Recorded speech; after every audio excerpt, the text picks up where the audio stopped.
Dear students, today we shall read about the topic of economics, sectors of Indian economic. It is the part third of this lesson. All these services and facilities put together constitute the infrastructure of the economy.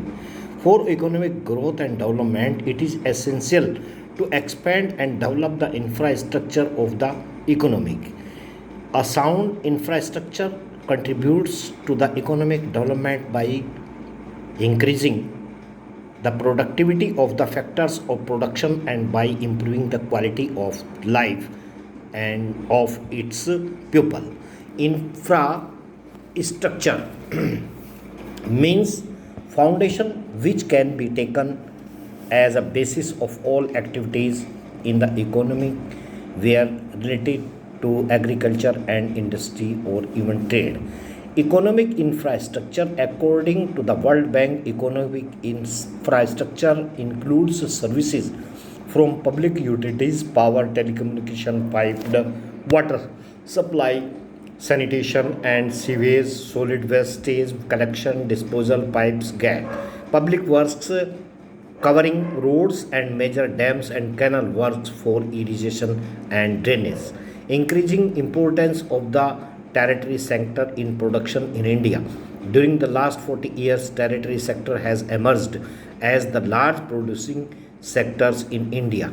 Vigorous growth with strong macro economic fundamental has characterized developments in the Indian economy in 2006 to 7 so far.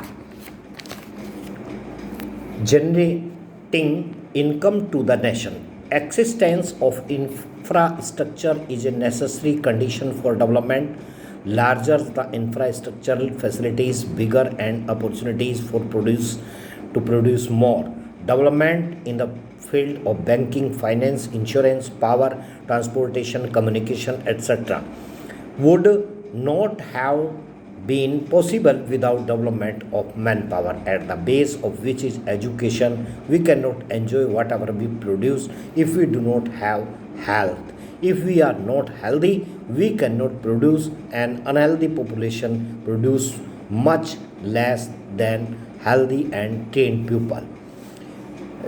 When an economy grows, if offers more and varied employment opportunities, the people tend of shake off their traditional dependence on agriculture.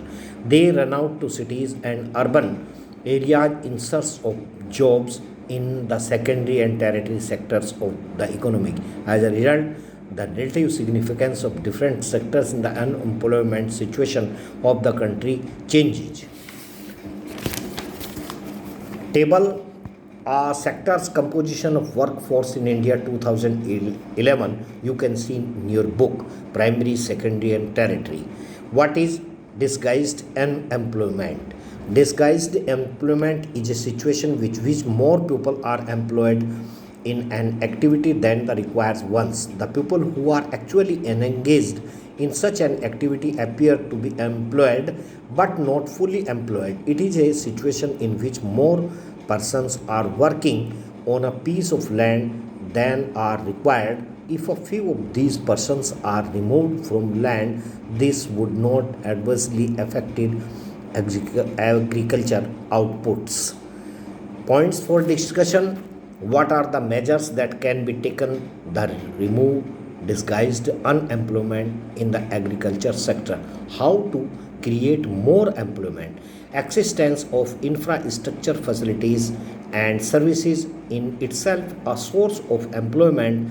These services improve the economic environment. They provide conditions suitable for carrying out economic activities.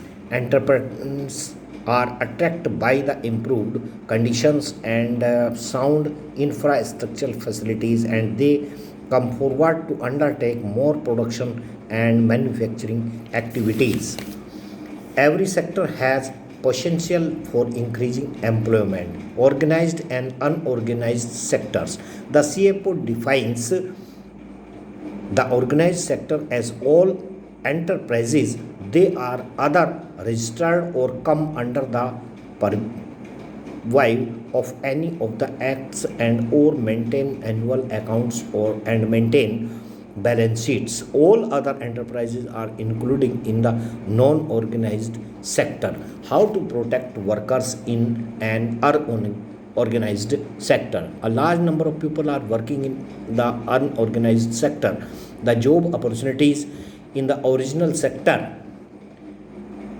are not encouraging, so people are compelled to join unorganized sector. This sector pays very low salary and does not follow the rules, regulations and laws which protects the workers. Workers are paid less and get exploited by the employer. A large number of workers lost their jobs in the organized sector after the economic reforms of 1991. Sectors in terms of ownership, public and private sector. The private sector was followed to establish industries and business but subject to industrial sensing, control and regulations. The main objectives of the public sector enterprises are to help in rapid economic development, to create employment opportunities, to remove regional disparities.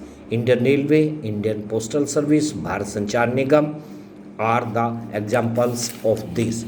Quality of human resource. Process. Three components are essential for the development of human resources as national assets: education and training, health and nutrition, housing and other civics amenity of life. Role of education in human resources development. The National Policy on Education 1986 provides a broad policy framework for the total eradications of illiteracy and a commitment to make primary education free and compulsory. Elementary and secondary education. National Program for Education of Girls and Elementary Level. Midday Meal Scheme. Literacy rates in India have risen sharply from 18.3% to 91 to 74% in 2011. NLM has according priority for the promotion of female literacy. According to 2001 census, 47 districts in the country have female literacy rate below 30%. Secondary education prepares students in the age group 14 to 18 years for entry into higher education and employment. You can see the table in your book as the page number 411 and 12 and 13. Women's education. Women education. National Program for Education for Girls Elementary Level. Kasturba Gandhi Balika Vidyalaya. Role of health in human resources development. As assessment of the performance of countries' health related indicators would suggest that significant gains have been made over the years. Strengthening primary health infrastructure and improving service delivery. Housing is a serious social infrastructure challenge. Housing is one of the basic necessities of life next to the food and clothing. This was the video for you. Thank you very much.